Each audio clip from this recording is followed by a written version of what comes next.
안녕하십니까? 엑스닷입니다. 대한민국 방위산업이 세계를 놀라게 하고 있습니다. 하지만 이 성공은 어느 날 갑자기 하늘에서 떨어진 기적이 아닙니다. 우리의 무기체계 속에는 서로 다른 두세 개의 기술이 융합된 아주 특별한 유전자가 숨어 있습니다. 미국의 첨단 시스템과 러시아의 강력한 기계공학, 냉전 시대에 결코 섞일 수 없었던 이 두 기술의 DNA가 한반도에서 만났습니다. 바로 14억 7천만 달러의 차관이 만들어낸 역사적 나비 효과 때문입니다. 오늘 우리는 단순한 무기 도입 사업을 넘어 대한민국 방위산업의 기술적 뼈대를 완전히 재설계했던 결정적 사건, 이른바 불곰 사업이 남긴 유산들을 정밀 분석해보려 합니다. 이것은 무기에 관한 이야기이자 동시에 혁신에 관한 기록입니다.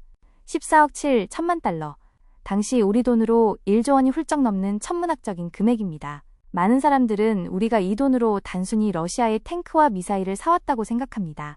하지만 우리가 진짜로 산 것은 쇠붙이가 아니었습니다. 불곰 사업 이전까지 한국은 서방 무기를 사다 쓰는 단순한 사용자에 불과했습니다. 하지만 이 사업은 우리를 무기를 직접 만드는 독자적인 설계자로 변모시킨 티핑 포인트였습니다. 우리는 무기가 아닌 지식 자본을 사온 것입니다.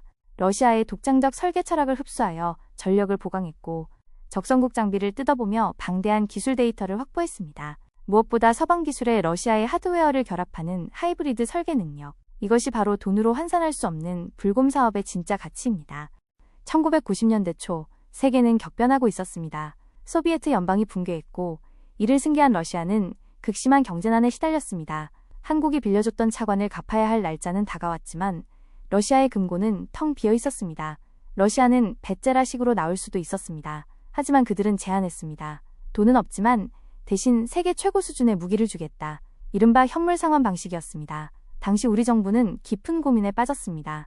현금을 포기하고 적성국이나 다름없던 러시아의 무기를 받는다. 미국의 반대와 호환성 문제 등 위험 부담이 컸습니다. 하지만 한국은 실리적인 선택을 감행했습니다. 이 결정은 훗날 우리 기술진에게 러시아의 설계 철학을 낱낱이 해부할 수 있는 그야말로 기술적 트로이의 목마를 선물하게 됩니다. 프로젝트 코드명 불곰, 브라운 베어. 당시 세간에는 웃지 못할 소문이 돌았습니다. 러시아가 돈이 없어서 동물원에 있는 진짜 불곰을 보내는 것 아니냐. 정보가 차단된 상황에서 불곰이라는 낯선 단어는 온갖 추측을 낳았습니다. 하지만 부산항에 도착한 불곰의 정체는 진짜 곰보다 훨씬 더 무서운 녀석들이었습니다. 당대 최강의 성능을 자랑하던 T-806 주력전차, 강력한 화력의 BMP-3 장갑차, 그리고 이중반전 로터의 KA-32 헬기까지. 그것은 단순한 고철 덩어리가 아니었습니다. 러시아군조차 최정예 부대에만 배치하던 최신형 현역 장비들이었습니다. 단순한 물물 교환을 넘어 파격적인 국가 간 거래가 성사된 순간, 그렇게 진짜 불곰들이 한반도에 상륙했습니다. 하지만 빛이 강하면 그림자도 짙은 법입니다. 거대한 무기거래 이면에는 우리가 잘 알지 못하는 복잡한 이해관계와 밀실 협상이 존재했습니다. 수조 원이 오가는 이 판에 정치와 민간의 검은 손길이 닿지 않을 수 없었습니다. 특히 불곰 사업을 중개하던 일부 업체와 인물들을 둘러싼 비리 스캔들은 이 사업의 어두운 단면을 보여줍니다. 수수료를 챙기기 위한 로비, 조세 포탈과 횡령 혐의 등 국익을 위한 사업이라는 명분 뒤에는 개인의 욕심을 채우려는 검은 돈의 유혹이 도사리고 있었습니다. 이것은 불곰 사업이 단순히 낭만적인 국방 협력만은 아니었음을 시사합니다. 재정적 혼란과 정치적 격변기 속에서 강행된 위태로운 프로젝트. 우리는 그 성과뿐만 아니라 과정에 있었던 과오 또한 기억해야 합니다. 대전차 미사일부터 전차의 엔진까지. 국방과학연구소 연구원들에게 불곰 사업으로 들어온 장비들은 단순한 운영 대상이 아니었습니다. 그것은 철저한 연구와 분해의 대상이었습니다. 연구원들은 이 과정을 농담 반 진담 반으로 외계인 고문이라 불렀습니다. 미국 무기에 익숙했던 우리 기술진에게 러시아의 설계는 그야말로 문화 충격이었습니다.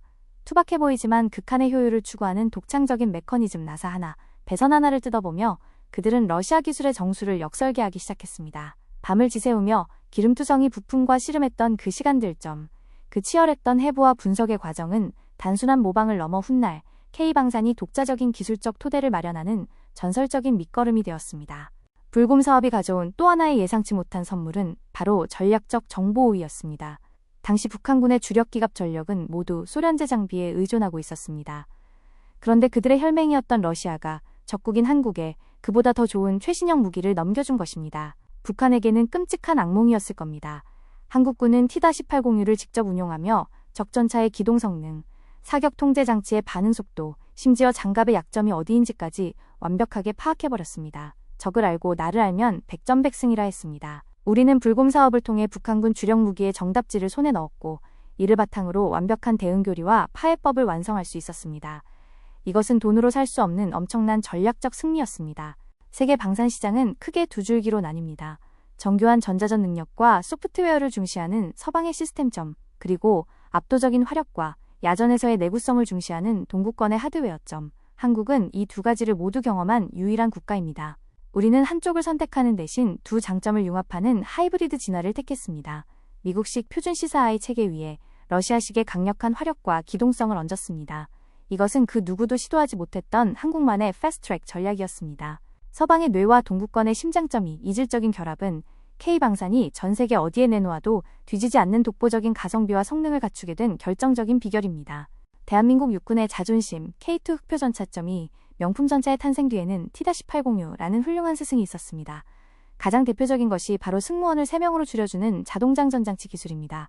서방 전차들이 탄약수를 태우고 덩치를 키울 때 우리는 러시아의 기술을 벤치마킹하여 독자적인 자동장전 시스템을 개발했습니다. 또한 피탄 면적을 줄이는 저피탐 설계와 산악지형에 강한 가스터빈 엔진 기술도 T-806의 유산입니다. 산악지형이 많은 한국 환경에 딱 맞는 작고 가볍고 강력한 전차. K2 흑표는 서방의 껍데기를 쓰고 있지만 그 깊은 곳에는 불곰이 전해준 강력한 기갑 유전자가 흐르고 있습니다. 미사일을 뜨거운 화염과 함께 발사하는 것이 아니라 가스로 튀어올린 뒤 공중에서 점화시킨다? 이른바 콜드 런칭이라 불리는 이 기술은 러시아 방공 기술의 핵심입니다. 발사대의 생존성을 높이고 전방위 대응이 가능한 고급 기술이죠. 우리는 러시아의 S-300 시스템을 연구하며 이 기술을 습득했습니다. 그리고 이는 대한민국 영공을 지키는 천국미사일의 탄생으로 이어졌습니다. 단순히 쏘는 방식뿐만 아니라 표적을 추적하고 유도하는 다기능 레이더 알고리즘에도 러시아의 노하우가 녹아 있습니다. 맨 땅에 헤딩하드 개발했다면 수십 년이 걸렸을 기술들 점 불곰이 남긴 방패 유전자 덕분에 우리는 단기간에 세계 수준의 방공망을 국산화하는 기적을 이룰 수 있었습니다. 전차뿐만이 아닙니다. 불곰의 유산은 육해공을 가리지 않았습니다. 강력한 화력을 자랑하는 BMP-3 장갑차의 설계 철학은 장갑차 잡는 장갑차, K-21 보병 전투 장갑차의 막강한 화력으로 계승되었습니다. 보병들이 어깨에 메고 쏘는 메티스-M 대전차 미사일점이 러시아제 미사일의 운용 데이터는 훗날 한국형 대전차 무기인 현공을 개발할 때 성능의 기준점이자 목표가 되어주었습니다. 지금도 산불 현장에서 맹활약하는 KA-32 헬기 역시 불곰 사업의 산물입니다. 강한 바람에도 버티는 이중반전 로터 기술, 이미 모든 것들이 불곰 사업이 우리에게 남겨준 화력과 기동의 유전자들입니다. 이제 시선을 밖으로 돌려보겠습니다. 오늘날 K방산의 수출 전략은 불곰 사업에서 배운 유연함을 바탕으로 합니다. 먼저 미국과 유럽 같은 나토 시장점 이곳에서 우리는 서방 표준을 준수하는 상호 운용성을 무기로 글로벌 공급망의 핵심 파트너로 진입하고 있습니다. 반면 중동이나 동유럽 같은 신흥 시장에서는 전략이 다릅니다. 성능 대비 뛰어난 가격 경쟁력, 그리고 무엇보다 과감한 기술 이전과 현지 생산을 제한합니다. 과거 우리가 러시아로부터 기술을 받아 성장했듯이 이제는 우리가 구매국의 가려운 곳을 긁어주는 맞춤형 패키지를 제공하는 것입니다. 이 유연한 이중 전략이 K방산 수출 신화의 핵심입니다. 하지만 수출길이 늘 순탄한 것만은 아닙니다. 보이지 않는 거대한 장벽, 바로 선진국들의 수출 통제입니다. 특히 미국의 ITAR 같은 규제는 우리 무기에 미국 부품이 하나라도 들어가면 수출을 승인받아야 하는 강력한 족쇄입니다. 여기에 불곰 사업으로 들여온 러시아 기술이 포함된 경우 러시아의 동의까지 구해야 하는 이중고를 겪기도 합니다. 이 장벽을 넘는 유일한 열쇠는 바로 국산화입니다. 핵심 부품을 우리 기술로 대체하여 통제 리스크를 없애는 것. 이것은 단순한 부품 교체가 아닙니다. 우리의 무기를 우리가 원하는 곳에 팔 수 있는 수출 주권을 확보하기 위한 소리 없는 전쟁입니다. 우리는 지금도 그 독립을 위해 치열하게 싸우고 있습니다. 역사는 돌고 돕니다. 1990년대 한국은 기술을 배우기 위해 러시아 무기를 분해하던 수혜자 이자 학생이었습니다. 그 배고픔과 절실함을 우리는 누구보다 잘 알고 있습니다. 그리고 30년이 지난 지금 한국은 이제 기술을 전수하는 전수자 이자 파트너의 위치에 섰습니다. 최근 폴란드와의 대규모 계약에서 우리가 보여준 것은 단순한 완제품 판매가 아니었습니다. 기술 전수와 현지 생산 노하우 제공점 과거 우리가 러시아에게 받았던 그 성장의 기회를 이제는 우리가 파트너국들에게 제공하고 있습니다.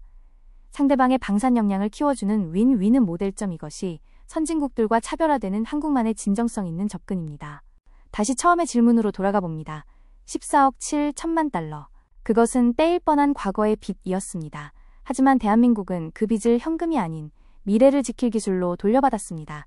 불곰 사업은 결과적으로 역사상 가장 성공적인 채권 추심이자 미래 자산 확보였습니다.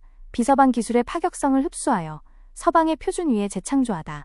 이 하이브리드 유전자는 K방산이 전 세계의 어떤 전장 환경, 어떤 요구사항에도 적응할 수 있는 가장 강력한 생존 본능을 심어주었습니다.